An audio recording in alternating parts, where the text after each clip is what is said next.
No dia 27 de agosto de 1998, estamos aqui na rua Pedro Severino, na sede do Centro Espírita Caibar Schutel, também da AMESP, para conversar com a doutora Marlene Nobre. Inicialmente perguntaríamos à doutora Marlene onde ela nasceu, em quais cidades residiu.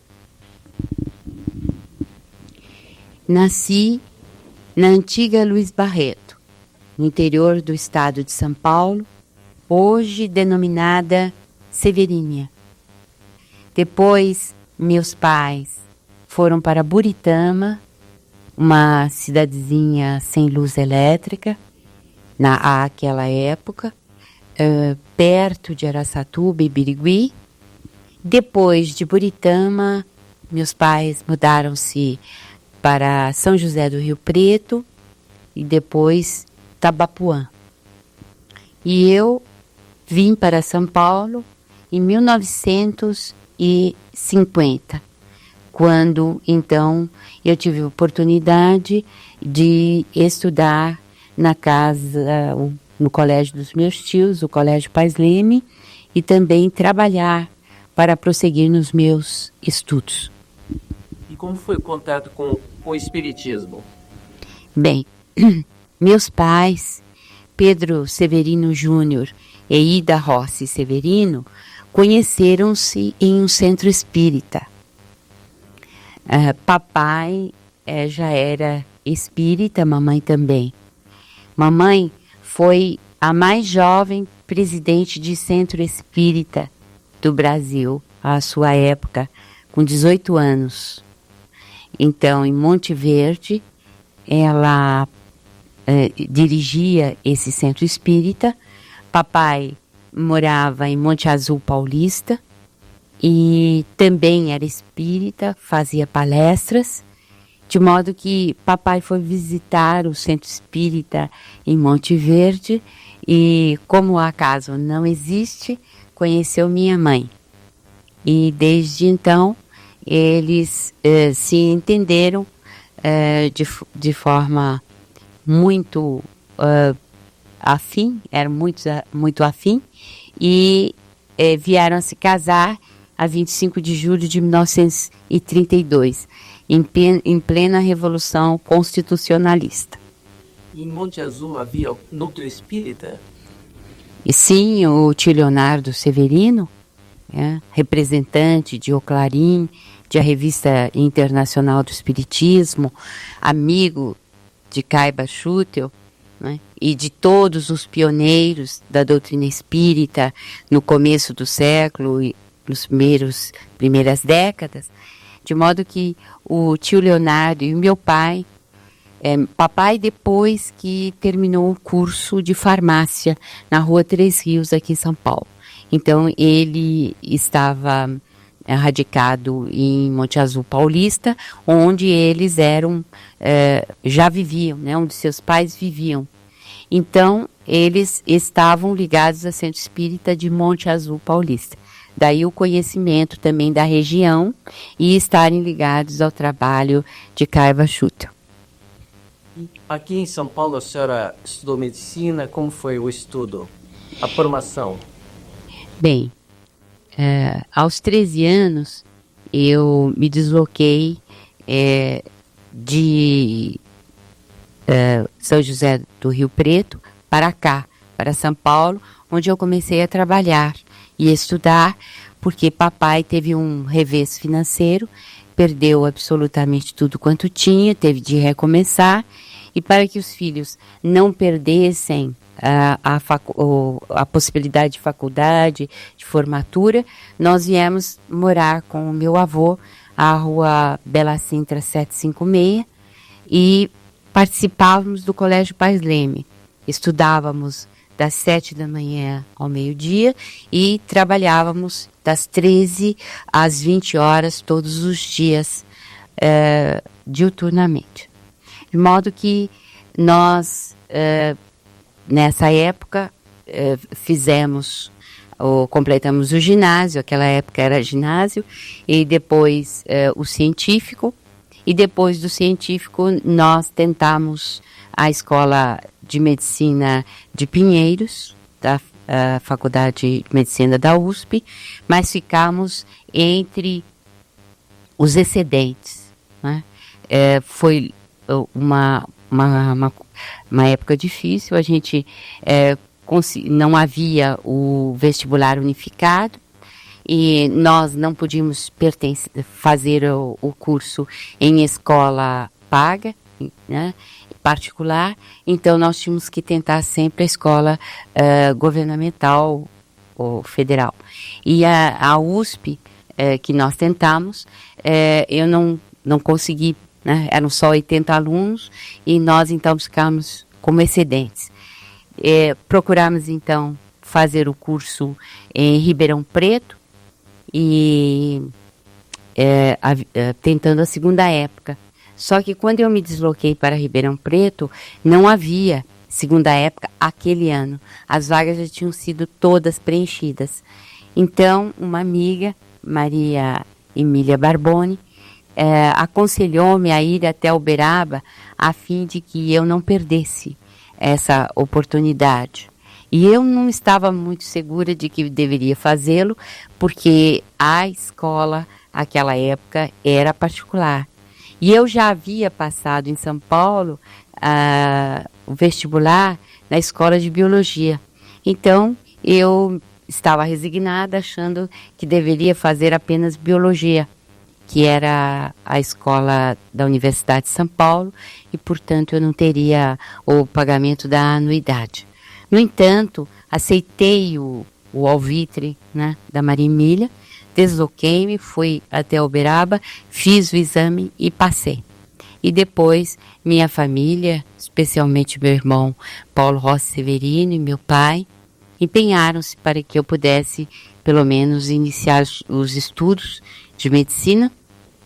E felizmente tudo terminou bem, porque a partir do 3º ano ela foi federalizada e nós não tínhamos mais os gastos naturais de uma escola particular. A senhora estudou então Uberaba em que? Iniciei os estudos em 1957, em Uberaba, né, e terminei em 1962. E a senhora, quantos irmãos teve e tem? Meus pais tiveram 8 filhos, né? Os 2 Saulos, o Lafayette e o de Tarso, desencarnaram. E ficamos, portanto, somos 6 ao todo.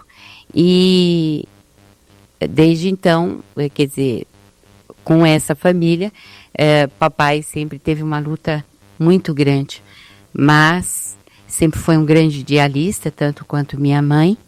Participou de tarefas espíritas desde longa data, conheceu pessoalmente o Schutel, trabalhou pela instituição de Matão e fazia palestras espíritas, participou da fundação da União das Sociedades Espíritas do Núcleo de Rio Preto. Minha mãe também participou em Rio Preto de tarefas assistenciais, especialmente, né? E o nosso contato com os GRIs em Rio Preto foi muito íntimo. Nós sempre tivemos uma bela amizade entre as famílias, e papai sempre foi um defensor da doutrina espírita. Ele foi para Tabapuã enquanto os filhos estavam aqui em São Paulo, mas em 1952 ele e mamãe deslocaram-se, mudaram para cá, para São Paulo, então passamos a morar todos juntos. A senhora se recorda da primeira sessão de materialização que a senhora assistiu? Recordo-me perfeitamente. Foi em Rio Preto, a médium era Dona Elvira, e o esposo chamava-se Abdias, e foi na cidade, foi em São José do Rio Preto, e os Grise, né, participaram dessas reuniões também.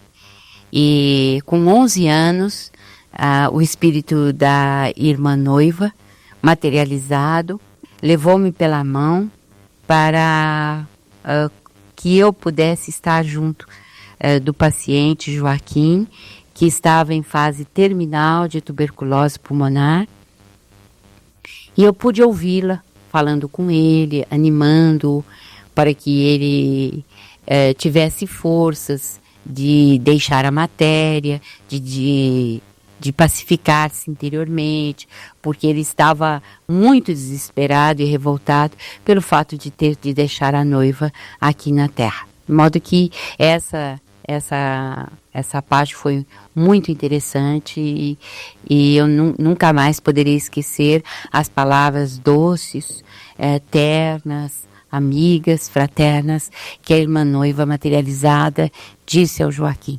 Uma semana depois ele entregou-se à desencarnação, então foi muito bem sucedida aquela tarefa a qual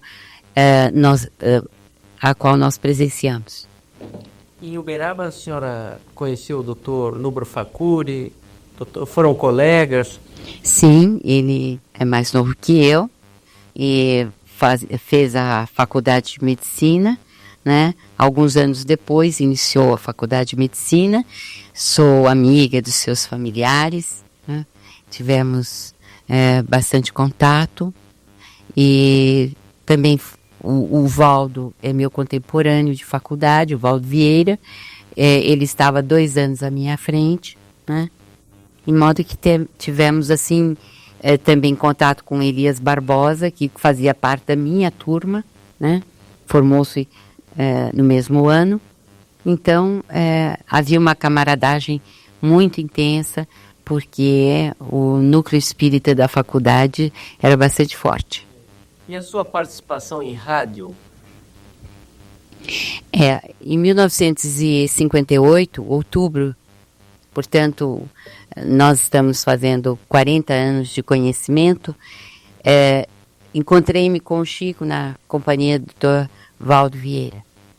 E nessa ocasião fui convidada a participar das reuniões normais da Comunhão Espírita Cristã, que iria iniciar suas atividades em janeiro de 1959. Chico estava fazendo uma viagem de aproximação, de fraternidade e de preparação também para a sua mudança, que se deu finalmente, como eu disse, em janeiro de 1959. Bem, o Valdo já me havia convidado, né? Não apenas para tomar conhecimento das atividades da Comunhão Espírita Cristã, como também do programa Ondas de Luz, que era dirigido por ele aos domingos, das 18 às 18h30. Fazia parte deste programa Lígia Alonso Andrade, uma amiga hoje já domiciliada no mundo espiritual, e Valdo Vieira. De modo que nós tivemos essa experiência. Também fiz parte de um outro programa da União das Mocidades Espíritas de Uberaba, do Centro Espírita Uberabense, e que ia ao ar aos domingos, das 12 às 12h30.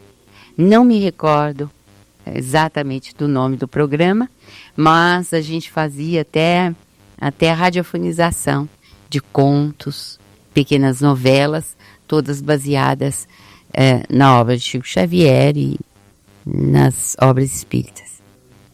A senhora chegou a ter participação aqui na União das Mocidades Espíritas de São Paulo? Não. Quando eu vim, como eu disse, né? Quando eu vim para São Paulo, foi um período intenso de trabalho para poder me sustentar como pessoa mesmo, né? E sustentar meus estudos.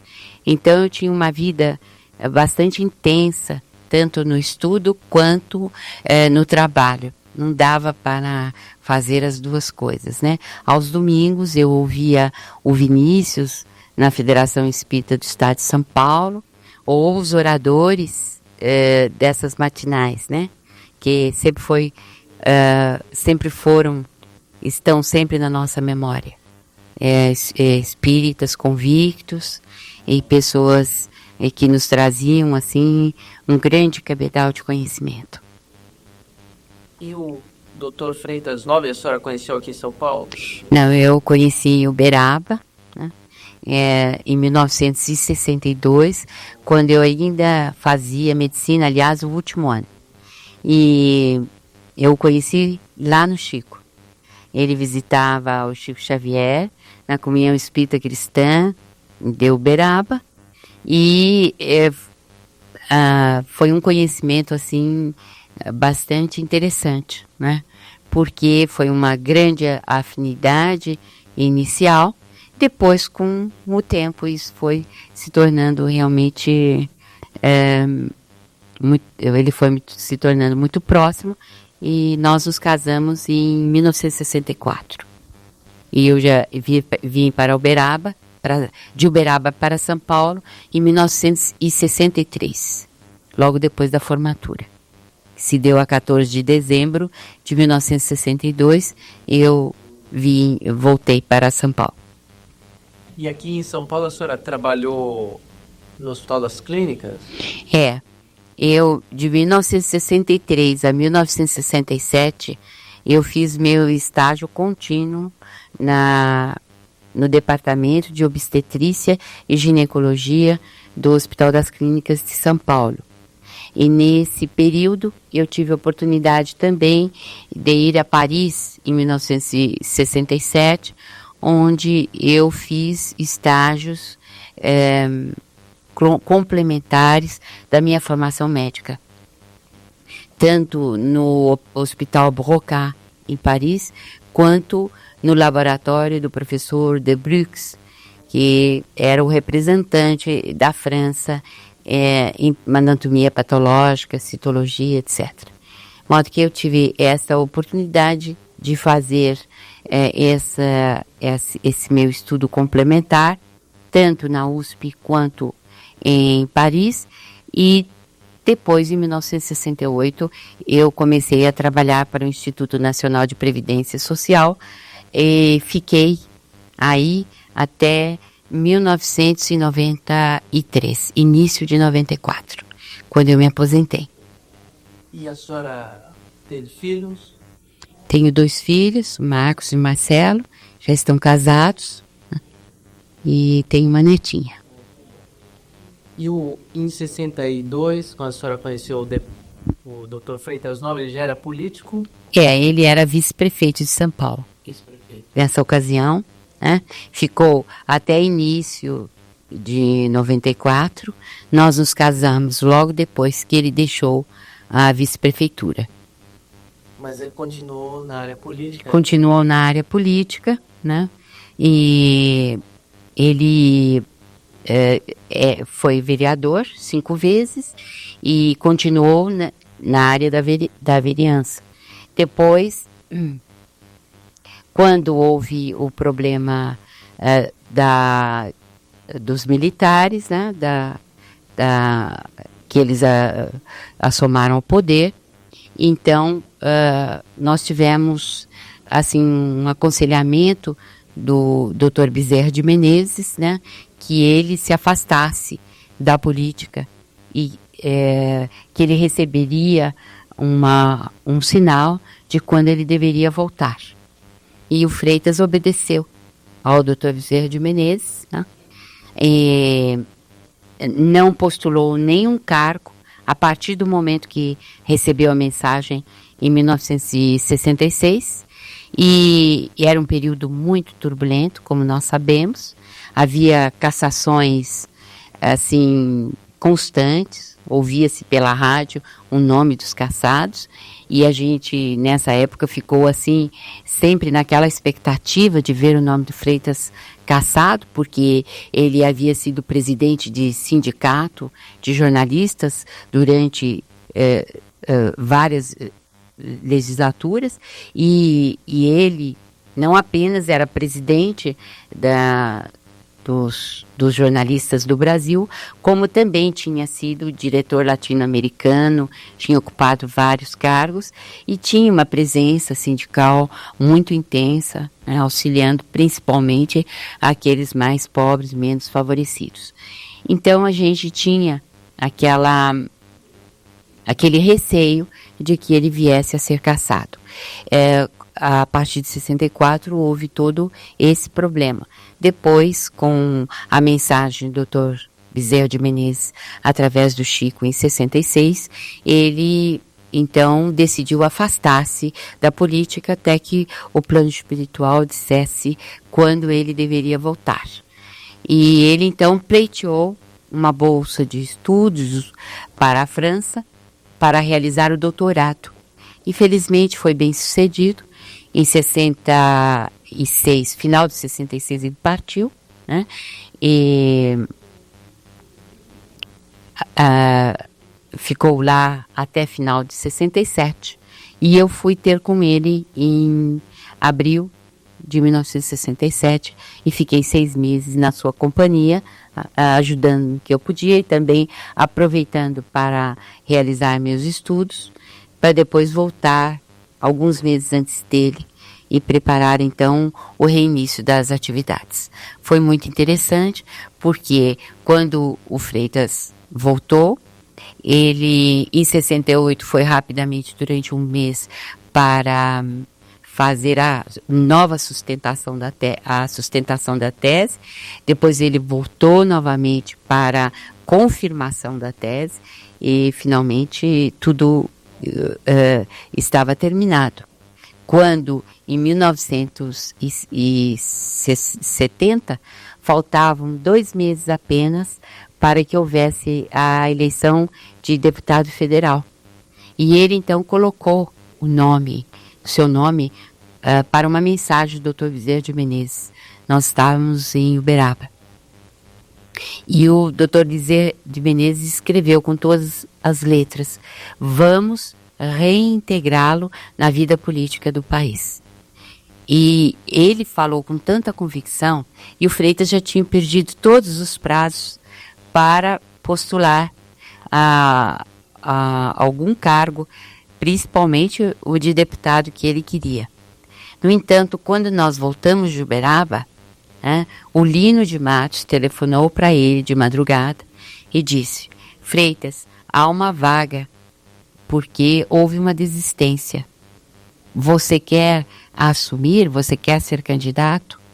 E o Freitas disse: quero, porque nós tínhamos voltado e já sabíamos pelas próprio modo de escrever do Dr. Bezerra que isso aconteceria.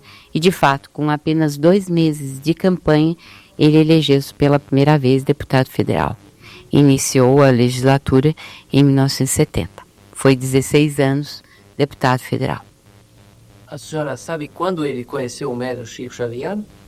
Ele conheceu em 1962, quando, em maio de 1962, 18 de maio, quando nós nos conhecemos também. E eu estava ao término do meu curso de medicina naquele ano. Ele já era espírita? Já era espírita, frequentou a União das Mocidades Espíritas do Estado de São Paulo, teve assim um contato com Apolo Oliva Filho, o Dr. Arilex e outros companheiros da União da Mocidade Espírita, de modo que teve assim uma atividade não muito intensa, devido à sua tarefa bastante proeminente na área da política, mas esteve sempre presente naquilo que essa instituição e outras necessitaram, quando necessitaram da sua ajuda. O senhor chegou a participar daquele grupo de médicos em Uberaba, fazendo pesquisa? Não. Você também com a dona Otília, não foi? Foi com a Otília, né? Nós acompanhamos de perto, porque estávamos ali, e o Valdo transmitia para a gente o desenrolar dessas sessões. Eram sessões muito ricas do ponto de vista fenomênico, e, no entanto, teve assim uma repulsa, por assim dizer, né, de parte da mídia, e eles sofreram bastante, muitas acusações, mas foi um período turbulento, mas, pelo que eu sei, eram sessões autênticas, genuínas, das quais eles participaram. E da Associação Médica Espírita, referência sobre como começou, parece que o médium Espartaco também... Bem, nós acompanhamos de perto, né, a fundação da Associação Médico Espírita de São Paulo, porque nós estamos desde a primeira diretoria. Aconteceu o seguinte: ali na casa do Espartaco, a rua Rosa e Silva, né, junto ao bairro do Pacaembu, Barra Funda, Santa Cecília, enfim, naquela confluência, reuniam-se médicos, muitas pessoas, entre as quais muitos médicos, né, todo sábado, a partir das 7 horas da manhã. E essas reuniões de sábado, de manhã, eram muito interessantes, porque os médicos presentes, né, assistiam aos ensinos, comentavam as obras estudadas, e depois eles iam trabalhar, uns iam operar, outros iam passar a visita aos doentes, etc. E com o passar do tempo, o Dr. Bezerra de Menezes e o Batuíra, através do seu Espartaco Guilarte, nosso querido médium, atuante no Grupo Espírita Batuíra, aqui em São Paulo, né, em Perdizes, ele recebeu a intuição, a comunicação desses espíritos, dizendo que deveria ser fundada a Associação Médico Espírita de São Paulo, porque muitos espíritos estavam presentes, inclusive que haviam que se constituem médicos e que estavam insistindo nessa ideia.